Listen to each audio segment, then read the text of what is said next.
My name is Hemal Gurusingha. I'm here today with another very special guest, Shereen Amendra, to present the Community Connect program at Vishvavahini TV. Welcome to our program, Shereen.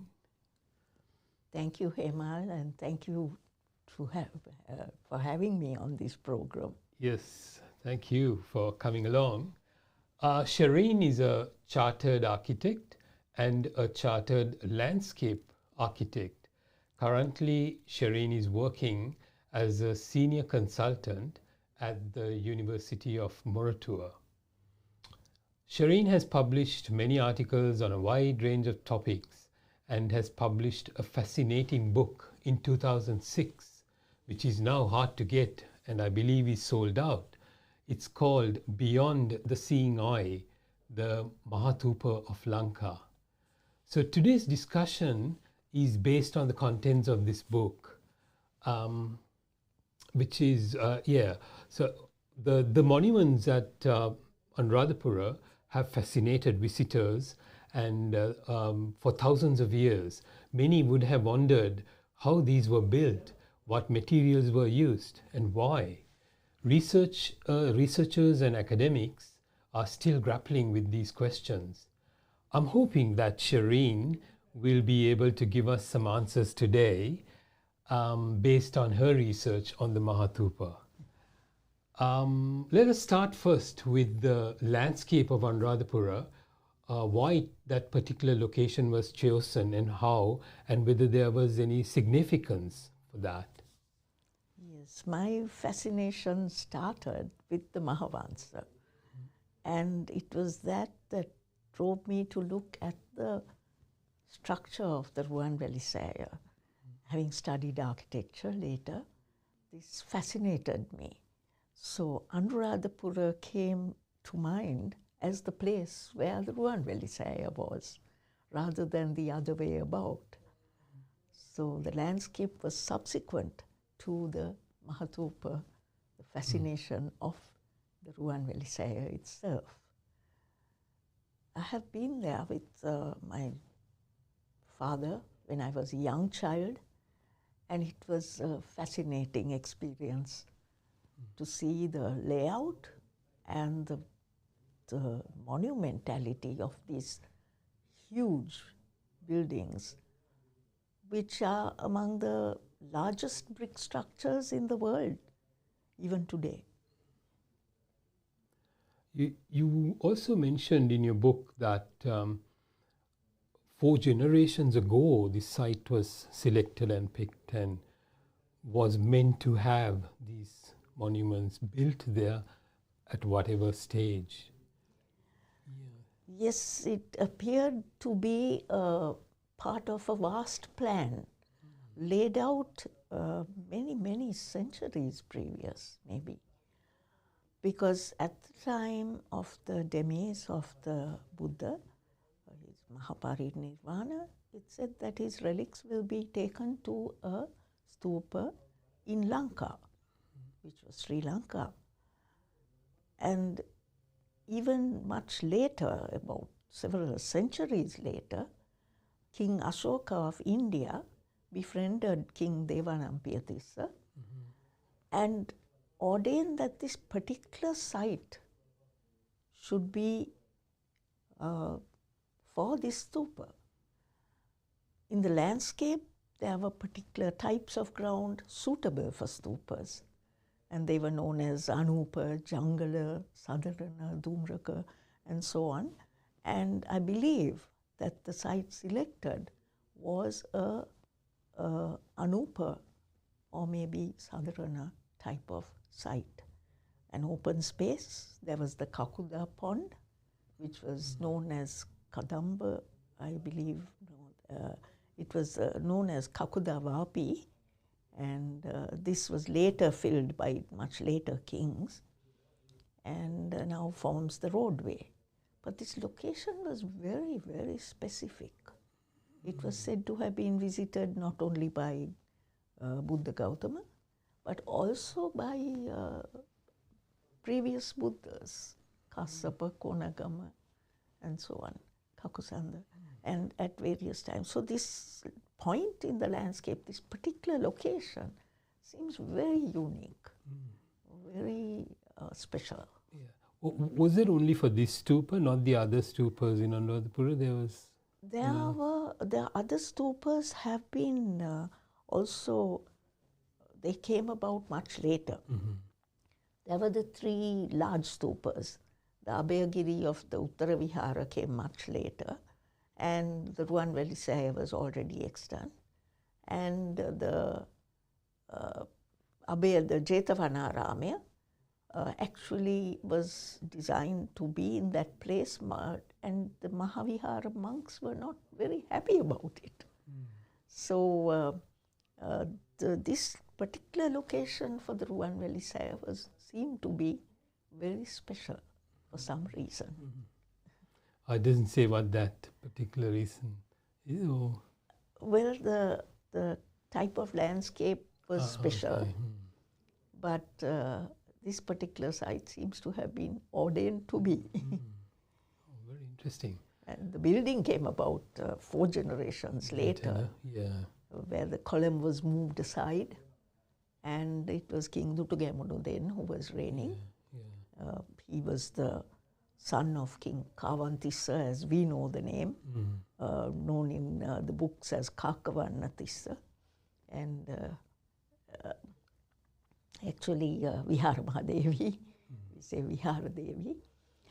And he was, King Kavantissa was the son of Gotabaya, who was the son of Yatalayakatissa, who was the son of King Saddhatissa, who was actually King Devanampiyattissa's brother.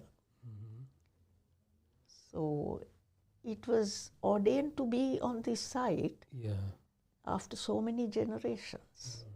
You mentioned a column.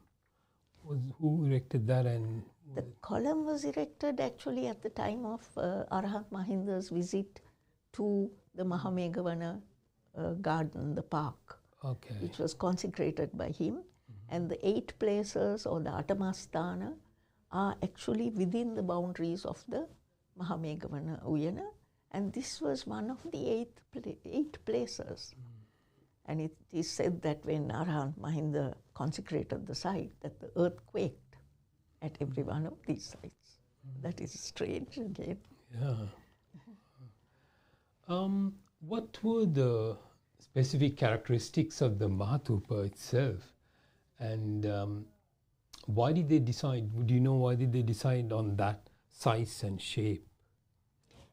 As a structure, it again appeared to be planned, and that the Arhat priests appeared to be the architects, who were the Theras who came from various parts of the region, particularly Thera Indagutta, my favorite, and Thera Siddhartha, Piyadasi, and so on.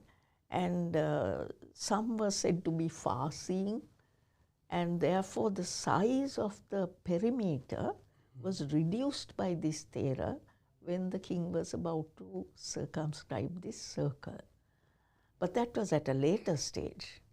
Before that, as the column was moved aside, there was a tree also on the site, and this spirit in the tree had to be propitiated, and only then could the tree be moved. And it was said that the name of the Chaitya was Swarnamali Chaitya, was named after this spirit in the tree. Oh, okay. So then work began. Work began, I think, in the season of Vesak. And excavations were done.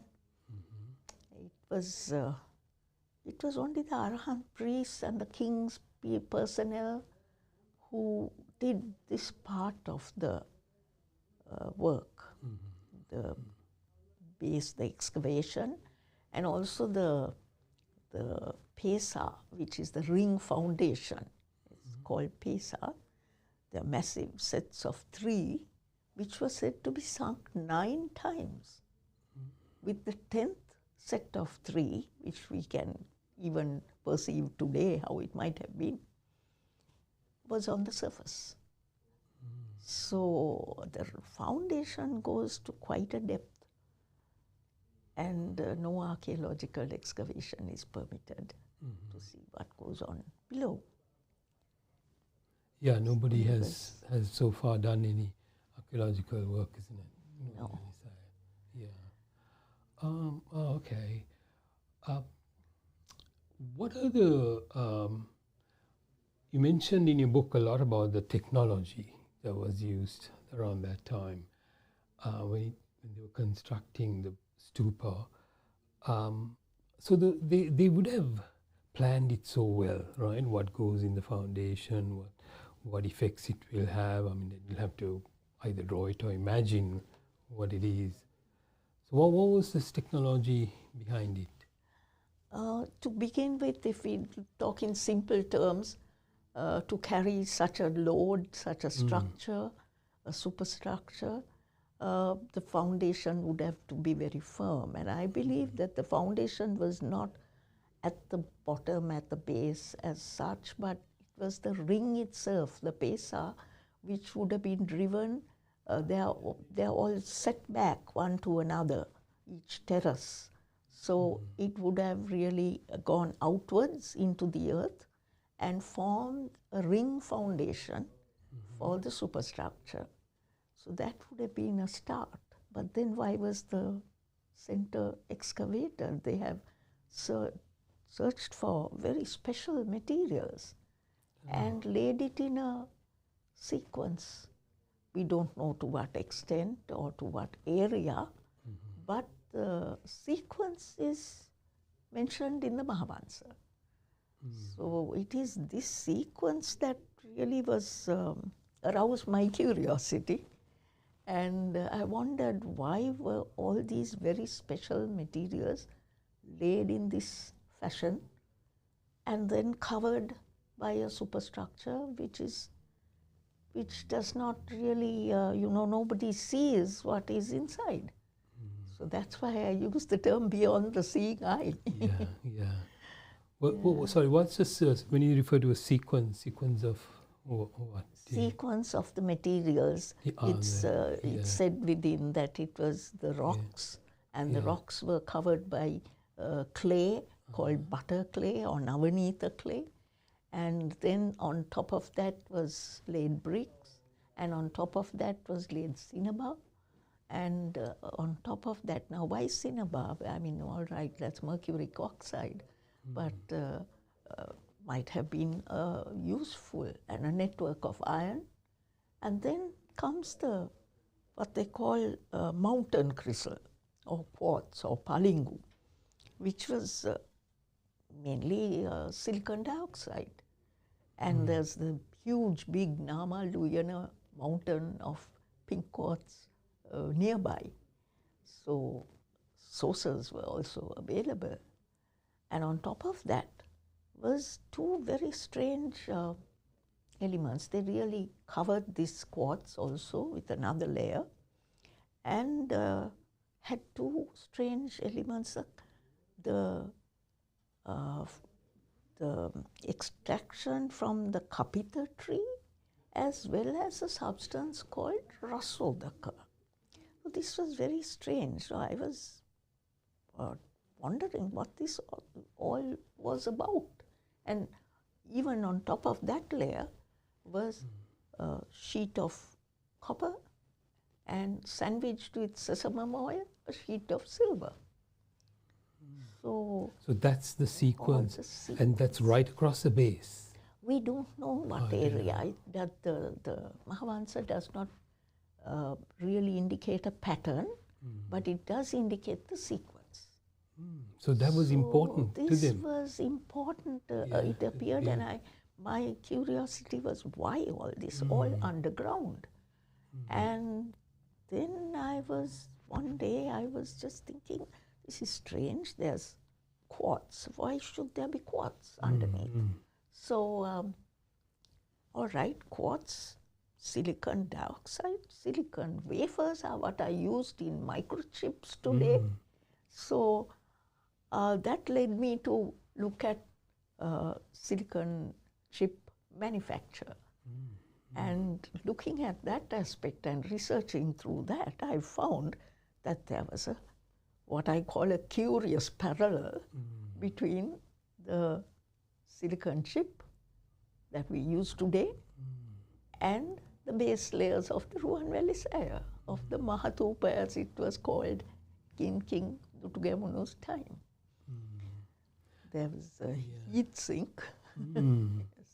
So if you were to go now to the middle part and the top parts, so was there a connection? Can you explain what went on? Yes, I mean, if this were to be so and these base layers were to operate in a particular way, it will need a little charge to set it working. So where does this charge come from was my next question. And of course, this area, Anuradhapura, is prone to heavy lightning storms. Considerable lightning strikes are recorded. But none of these stupas were struck by lightning or there's no record of them being struck by lightning. Now, of course, all the stupas are protected with the Franklin rod system and light strip conductors and so on. And they are protected from lightning. But in ancient times, there was a different system on the top. We are used to seeing the Kotkaralla, the pinnacle. But in early times, if we look at India's Sanchi Stupa, one of the first stupas in the world, it had what on top of Sanchi Stupa is a Chatravali. A Chatra is like a stone disc, either in whatever material it was made in. So this disc, it could be a single disc or a series of discs. A single disc would have been called a Chatra, and it was a sign of honor, of sovereignty, of protection by the people. So there was symbolic meaning.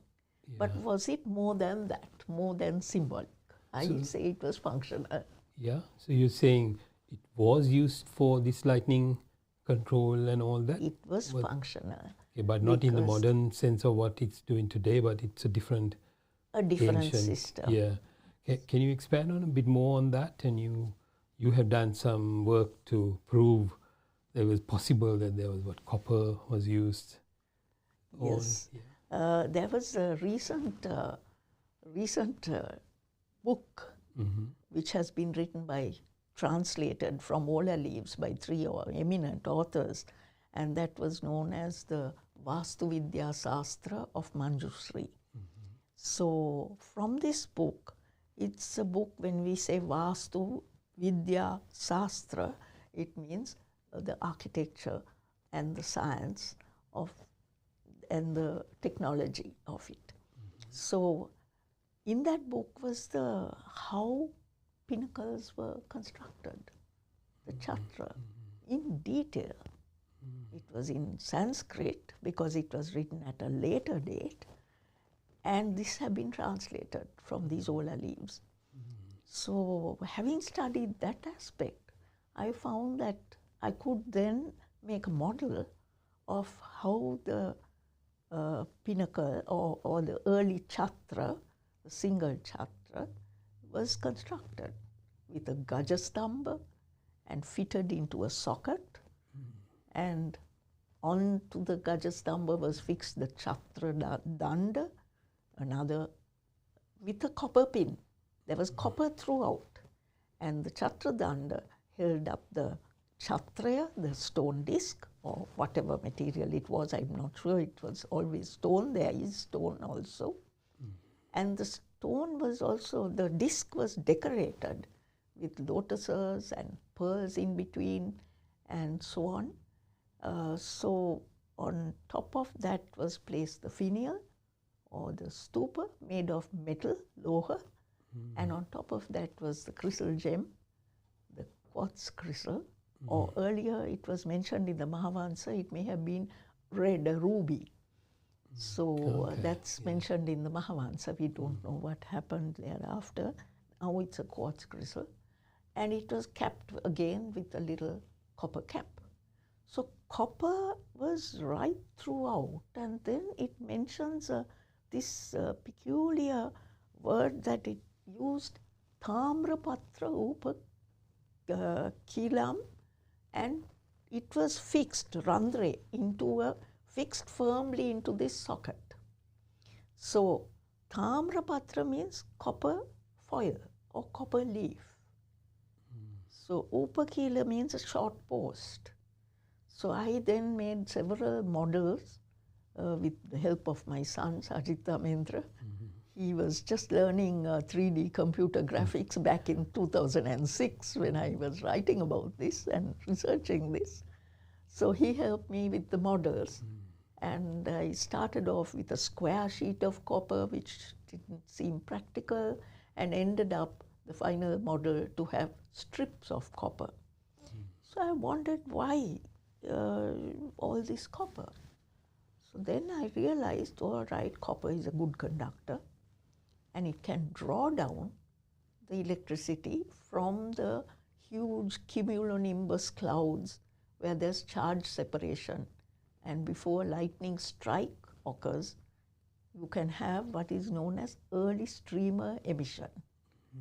And the early streamer emission means you can draw down the charges, and the lotuses on the disk can become ionized, and the charge then can flow along these copper leaf, and the impedance of the four corners of the Hataras Kotua or Chaturasajaya or Harmika as it is known can be overcome.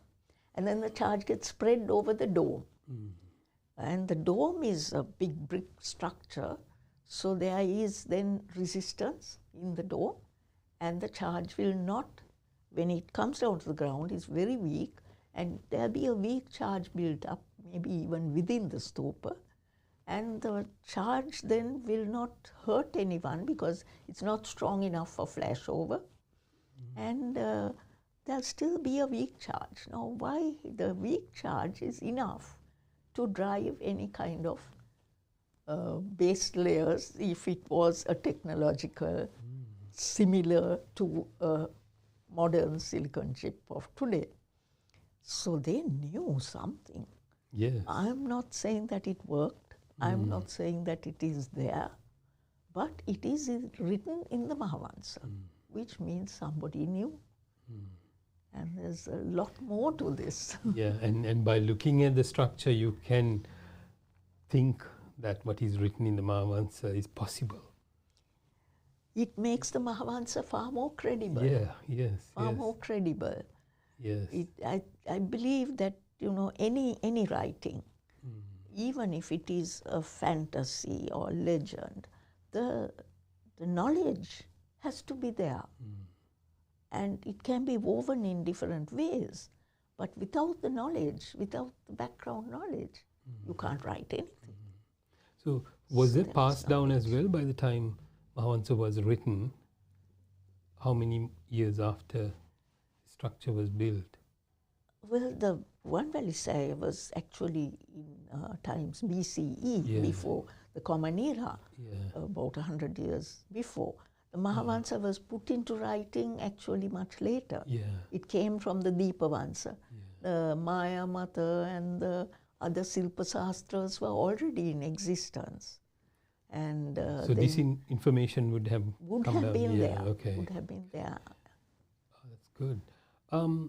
So all that was done to protect the relic chamber. Is that correct? You know, that's the next question I have is, what is that? What was inside there? And can you describe what Mahavansa says about how it is? We talk of a shape of a bow tree. What was that made out of? And what else is in this very special stupa? It was called the Mahatupa at the time. It was built. I call it the grand design because it had three major parts. The base layers, the pinnacle, and then the relic chamber, which was the major point where the 1/8 part of Buddha's relics were enshrined within. And it's called a dona of relics. which brings people from all around to this particular location, not only from ages past, but also to present time. Yes, yes. So the relic chamber was very, very special. There were 6 panels of material brought from the land of the Kurus, which means they were imported. Okay. And there were the Samaneras were tasked with bringing these 6 slabs, and they were to be as bright as the sun, similar to the color of Gandhi blossoms, and called Meda Pindika Bitya. That's inside. Inside. The walls of the relic chamber were said to be made up of this. So there are 4 sides, a bottom and a top. Okay. Yeah. So the one would have been laid on the base. And now, having researched what this Meda Pindika Bitya was, I found it probably sandstone, bright as the sun and likened to Gandhi blossoms. So I had to find out what these materials were. And the 6th was laid aside until the relics were placed. Now, the making of the relic chamber was also very, very special, because before the appurtenances within the relic chamber were placed, at the base were coral and pearls. They are actually insulators. And the root, there was in the center of the Ruanveli Saya, was a silver bodhi tree with its root resting on sapphire. Right? And above the tree had several branches, and above it was a net with gold and coral and other elements. And it appeared to be, why have a net above this tree? Net? When you say a net, like kind of, to me, it appeared, if you look at a transformer yard of today, you'll find also these protective wires and so on above, and around were many ornate objects. There were around the jars around the tree. Okay, jars. There were 8 seats for 8 Pilimavahansa, and one particular Pilimavahansa on the eastern side was described beautifully with the eyes of sapphires and nails and all sorts of materials used, which was really, it was the first mention of any kind of statue of Buddha, because up to that time there were no statues, there were only symbols which depicted the Buddha's life. Nothing outside, there were no statues outside, but this was inside. All within the relic chamber. Only. And there were also jars. I think if you read in the book, jars continually alight, which were with dukula fibers, some filled with oil, some were empty jars.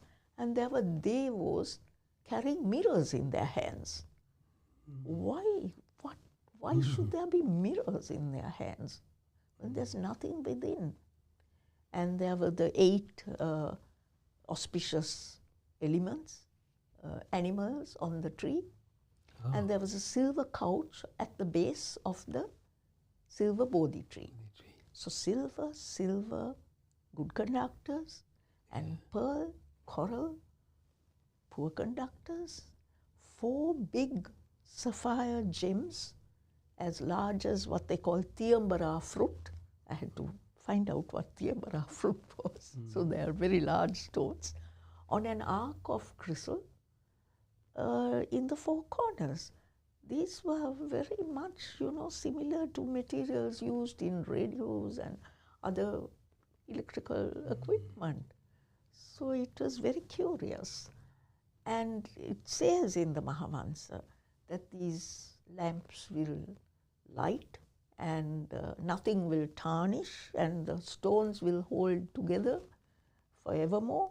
So, I mean, any child who has done an experiment with, pressure and then a candle burning under a jar will see that the candle goes out when the oxygen is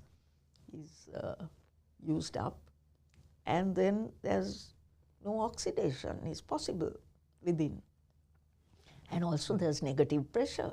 So the stones will hold together unless some element from outside punctures it, and then the entire structure can slump. Oh, I see. So Okay. So I'm imagining a square, right, in the middle of the stupa. It's like a chest, in a chest form. And what sizes are we talking? How high, wide would it be? Is it a small area or large area? And also, the rest of the dome is sitting on top as well. Then there are no pillars or anything holding this chamber, right, from collapsing down. So that's the pressure that you're talking of, which kept it together without collapsing. Yes and no, in a sense, because the brickwork, the superstructure, which was, as you asked earlier, it was to be in a hemispherical form, bubulakara, where one of the architects of the later time, he came along and he dashed some water in a bowl of water, and then a bubble arose, and he said, I will make it in this form. So we know stupas, there are about 6 forms given by Professor C. Godubura, and Bubulakara is one of them. So the brickwork, the superstructure, would have been on the outside of the relic chamber. And then this 6th slab would have been placed on the top. Now it has been found by early archaeologists that there are posts in the middle of stupas. But none of the Sri Lankan stupas have the post arising from the very base. It is only from the top. It's called the Idasti, yes. And this post is what will hold up the pinnacle and the harmika and the chatra and so on. So being a dome, the forces are then central, but the post does not come to the ground because not in the Sri Lankan stupas. In Nepal, it comes from the ground. It's an earthquake-prone area, and there would have been these posts. So how can you tell us something about the size of it? The size, it was a bit of a problem to me because there were sizes are mentioned in the Mahavansa. And it led me using the Abhinna, there's a series of, how you can measure, because even in that chart of measurements, from Anu and Paramanu to Yojana, to the Gaua and the larger entities. So they knew sizes. But in trying to work out the size of the relic chamber, I came upon 2 possible sizes. One was a large size, which may have not fitted in. But on the other hand, the relic chamber is made in a chest-like fashion, not with vertical walls, but slightly inclined walls. And anyone who has a pack of cards and wants to make a little chamber will then lean one against the other and so on. So perhaps the larger size would have fitted. Or if the dimensions were to be taken in another way, it may have been of a smaller size. But there were many, many artifacts within this relic chamber which have been mentioned, which takes too long here. I think you won't have the time to hear it all. But it would have had some sort of, after constructing, maybe way of bringing the relics in there and keeping them, and then exiting and closing it fully. Yes, to my mind, it's not mentioned as in the Mahavansa very clearly, but it does say that King Dutugamunu, when he received the relics, climbed up and then descended into the relic chamber. So going with that sentence, and as an architect, I imagined that the superstructure would have been completed halfway and forming a deck for, all those adherents, the Arahant, the priests and the people who came to pay homage, there would have been a platform at high level, and then the king would have descended into the relic chamber when it was already built and with the superstructure half completed. And then it was completed only later, actually not during King Dutugamunu's time, because he passed away after the placing of the relics, where there were many strange, what they call miracles, or has come when the relics were placed. Like what? And where the relics, apparently the box opened and the relics came out of the box and took various forms and so on, and then it was placed within. But this is in the Mahavansa. So it is I know not, clear to everyone, but I would hesitate to say that it should be not considered, because there's a lot we don't know. So, yes, then the superstructure would have been completed thereafter, after the placing of the relics. But unfortunately, the king passed away, and his brother had to have a false completion of the stupa. And he too, in completing this stupa, King Saddhatissa, in this false manner, he did it with fabric, and he brought strangely pearls and crushed the pearls and a mineral called kankutaka, and he applied it on this, the false dome, the dome made of fabric. So it appeared as that this dome was meant to glow. So that gives further credence to the pinnacle and the electron plasma flowing over the dome, which would have made it glow if there were free photons. That's fascinating. So what else you didn't talk about that you'd like to mention? Some more special things. I am really so blown away by this wonderful, wonderful construction. And it appears that all the artisans, what they call Shilpin, the Sthapati, who would have been the architect, and all these people knew what they were doing. We had in Sri Lanka, even before this period, skilled artisans, and the city was already laid out.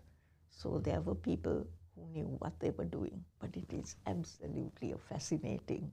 And they were all locals? You think they were all locals? No, the plans would have come from the Theras. Theras, yeah. They say Vishvakarma helped. Vishvakarma is the embodiment of skill.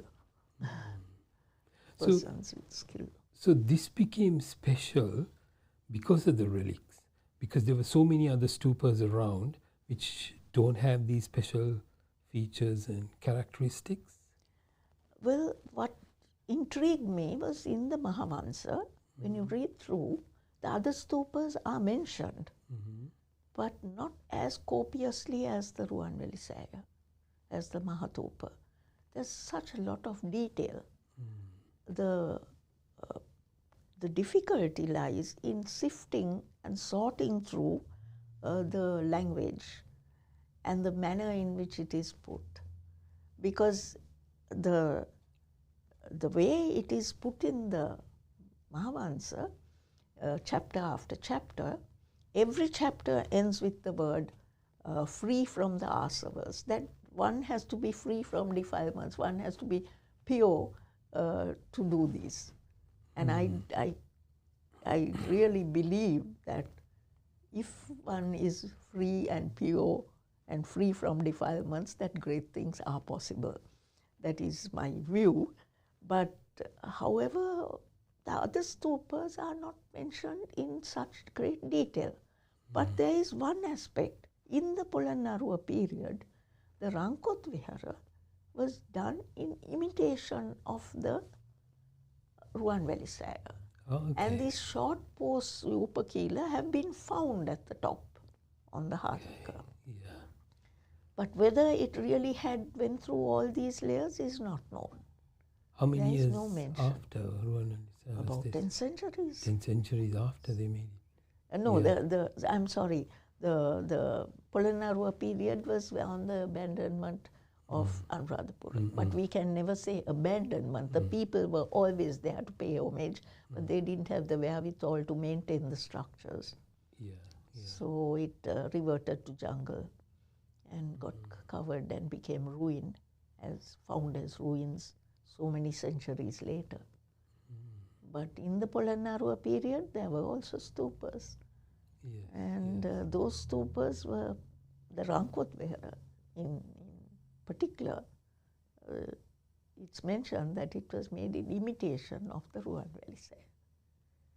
And it is amazing because the Ruwanveli Saya was then over time, at the end of the Anuradhapura period, King Mahasen had already built the Jetavanaramaya, which was so much bigger than the Ruwanveli Saya. And even the Abhayagiri in the Uttara Vihara was bigger than the Ruwanveli Saya. Yeah. But they still didn't apply the same structural material and style and all that. The proportions are the same. Yeah. The relics are also enshrined within, Yeah. and so on. But such copious detail is not found Yeah. about the other stupas. Yeah. What was any of the other ones excavated and archaeologists gone inside and had a look? Yes. And they haven't found anything as what this description gives in Mahavansapha or Tupa in the other stupas. No. It's totally different.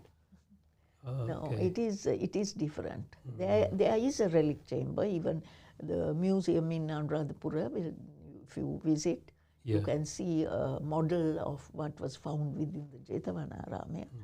But and the floor was in brick and so on, not in the same way that it's mentioned about this particular stupa, the Mahatupa.